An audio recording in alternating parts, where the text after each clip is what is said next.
Righto, cryptocurrency is here to stay. It is an integral part, it is a great innovation. It's part of the fourth industrial revolution. It gave us blockchain technology, which is being used in smart cities, in applications, in banks, everything you know it. But we want to know which ones are going to do best. Now we know the OG, which is Bitcoin, okay? But in this video, we'll be talking about why I think Ethereum is going to outperform Bitcoin's performance in the short term, in the next year to two.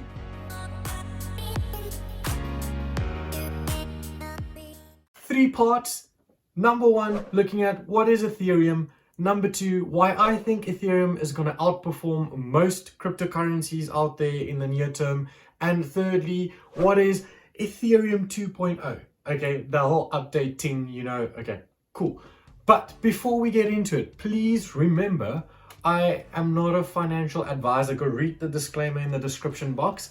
But this is just for educational and information purposes, okay? I'm just here to tell you a story, tell you what I think I know, and full transparency, I hold some Ethereum in my wallet. Okay, cool, let's get into it. So, what is Ethereum? Okay, we all know what Bitcoin is, and Bitcoin has kind of become like the whole hedge against fiat currency or just against the economy. You know how people buy gold bars, literally, when they think the economy is going to struggle, okay? Now, what Bitcoin has done, it's pretty much become the same thing, okay?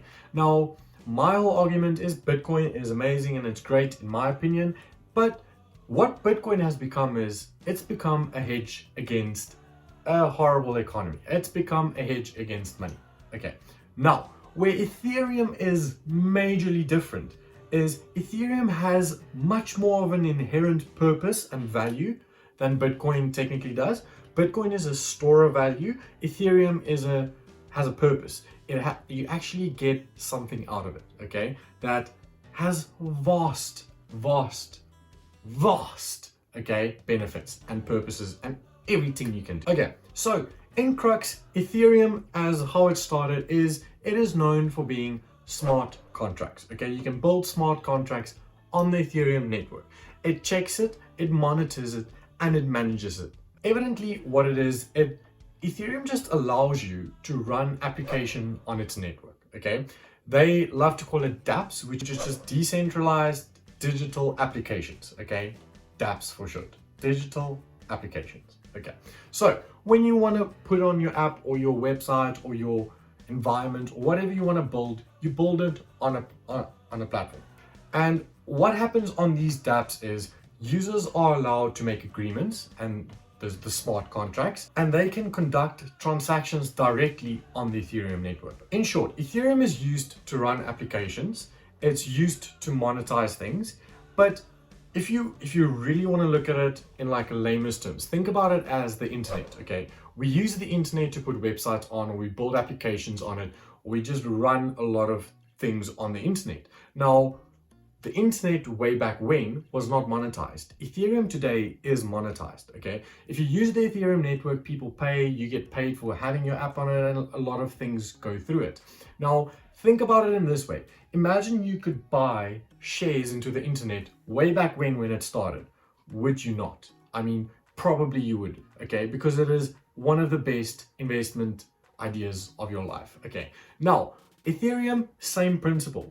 You can build application, physical apps, okay? You can build things on this network and then people can use it. In another terms, you can also think about it like on your phone. You have an iOS platform, or like on your Android, you have like Google Play Store, whatever you have to build on. That is literally like what apps have to be built on. Now, Ethereum is the exact same thing. Only difference is it is monetized very well. So the three most huge benefits about Ethereum is obviously it's decentralized, it's open source, so anyone can view the code. So there's no like schemy stuff happening behind the door, no hidden data stealing, all the things that we just don't know what's going on. And it's reliable, and the smart contracts are tamper proof. That is the whole point, and I mean that's just all cryptocurrencies, is that whole blockchain idea behind it. It's way more robust to be tampered with. Ethereum, as how we used to know it, pretty much is that the whole smart contract ideas. So your miners would typically be rewarded for having like solved transactions, obviously on the Ethereum network, or managing these dApps, whatever it is. And then they normally get paid, they call it a gas fee. And what a gas fee is, that's pretty much just bank charges. Okay. Let's get into why I think Ethereum is going to outperform cryptocurrencies like Bitcoin and the likes of it. Okay. If you just go look on the site blockchain.com, you can look at the amount of transaction that happens in the past 24 hours on a specific coin or cryptocurrency. Now, if you go look at Bitcoins, you can see it is quite a bit less than the amount of transactions that is occurring on the Ethereum blockchain. And the whole reason behind this is, as I say, Bitcoin has become a store of value. People, obviously you can use it to do transactions with and whatnot, but what's happened today is people more likely use it as a hedge, okay, than actually a transaction platform. But Ethereum has become way more because of its dApps that it has on its network. There's a lot of people doing transactions on the Ethereum network, and I'll explain to you exactly why, and that links in to many different things. Before I actually get into what's happening on the network, look at the type of companies that actually are starting to implement like Ethereum. Look at Ubisoft, huge in gaming development. Even the Dutch bank is using Ethereum network. And then also the first Ethereum ETF was launched in Canada now recently in the 22nd of April of 2021, which is obviously huge because that's now penetrating like the whole like legitimized stock market, because a lot of people love to say cryptocurrency is not legitimized, but if it has an ETF, it's starting to get that regulation and stuff that a lot of people want. But getting to Ethereum, why I think it is huge. And what I'm going to tell you now is the main reason why I think Ethereum is going to outperform Bitcoin. It's because of three things. I think it's three. Stablecoin, NFTs, and virtual reality. Okay. Now, obviously we know about dApps and all those things. Okay. Now, if you've heard about stablecoins, pretty much all they are is it's a coin, it's a cryptocurrency coin or a digital coin that tracks a fiat currency. So for instance, the USDC, okay, or Tether, tracks the US currency. Okay, so that means if the US dollar goes up, the USDC will go up. If US dollar goes down, USDC will go down. But it's just like a digital version of the coin. Now, what these coins have to do is they obviously have to build and transact on a network, okay? Because they aren't cryptocurrency networks on their own. They actually have to implement on another cryptocurrency network. So now what they've done is Tether, USDC, Binance USDC, all those coins have integrated onto the Ethereum network. So that is huge because a lot of people also trust the USDC and the Tether coins a bit more because it's actually tracking like fiat currencies and stuff, but that's huge. And then you get a big company like Visa entering the space who's integrated into their payment system on the Ethereum network. That is huge. And MasterCard now is also looking at it. I mean, it's huge. Visa is using the Ethereum network to settle some of their transactions. That is happening on the network. But wait, there's more. That's not even the big thing. Now, obviously, you all have heard about the whole NFT thing. So what NFTs is, it's non-fungible tokens, okay? And it's pretty much like selling digital art, it's selling music. I mean, Elon also tried to sell like a little song. But yeah, so that's the whole thing. And the whole point behind it is there's a digital signature obviously linked to it because of your blockchain technology.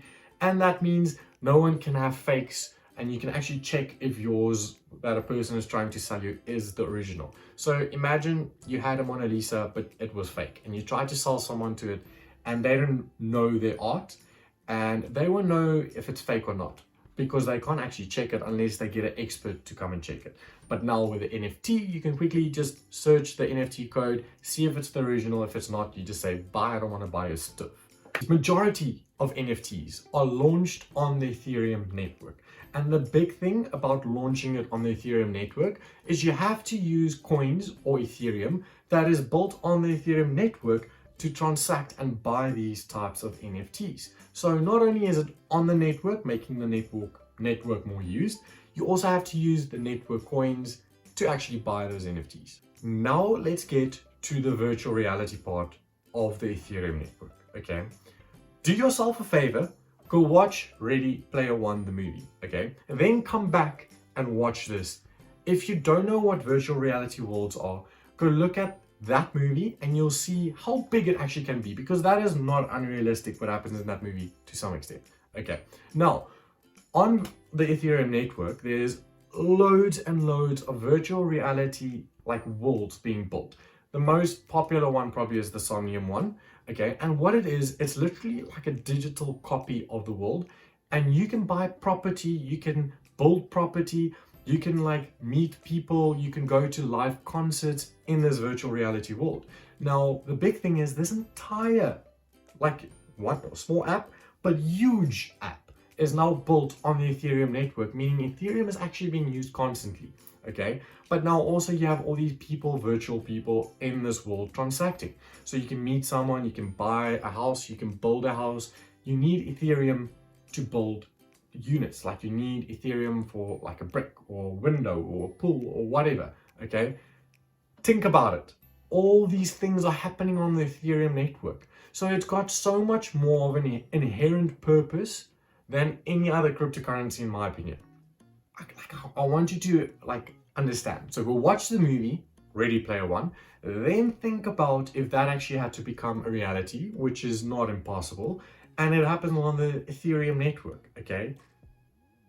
I mean, wild time. That's just why I think Ethereum is most likely going to be outperforming, just based on the pure thing that I think it has more of an inherent purpose. Like it does a bit more. I can actually see when it does something, you know, like an app comes out or game comes out and it's built on the Ethereum network. So it's just, I think it's going to outperform. Okay. But now there's a lot of things going around, and I think they kind of confused everyone by calling the upgrade that is happening to the Ethereum network ETH 2.0, Ethereum 2.0. It is not a different coin, okay? You won't have to buy Ether or Ethereum 2.0 and still hold your old Ethereum. The two networks are going to collide and it's going to be the exact same thing. So all Ethereum 2.0, without going way too in depth about it, is Ethereum 2.0 is just, it's only an update to the Ethereum network to make Ethereum more scalable, more sustainable, and more efficient. And the whole thing comes back to the gas fees, okay? Or the whole process of what Ethereum does. So at the moment, Ethereum is proof of work. What proof of work is? Proof of work is mining. Think about it as mining. You have these huge miners taking a ton of energy, which is the go-to for any bear when it comes to cryptocurrency, but let's just leave it there. Any case, so what Ethereum has said is they want to move from the proof of work, which is mining, okay, to proof of stake. So what proof of stake is you are staking your coins to run the Ethereum network. So what that means is if I have 10 Ethereum, I'll say, for instance, okay, I want to put 9 of my Ethereum coins and I want to stake it on the network.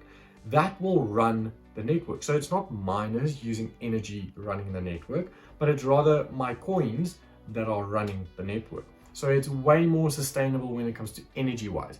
But another big update of the Ethereum 2.0 is gas fees. So gas fees is the bank charges pretty much on the Ethereum network. But now the owners obviously want to reduce it because the gas fees have gotten quite ridiculous on the Ethereum network. And now what this will do is it will reduce it quite a bit, which the miners are not happy about at all, okay?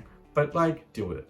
So that is pretty much the Ethereum 2.0. It is just an update to the network to make it cheaper gas fees wise, to make it more efficient, and just change the process from proof of work to proof of stake, okay?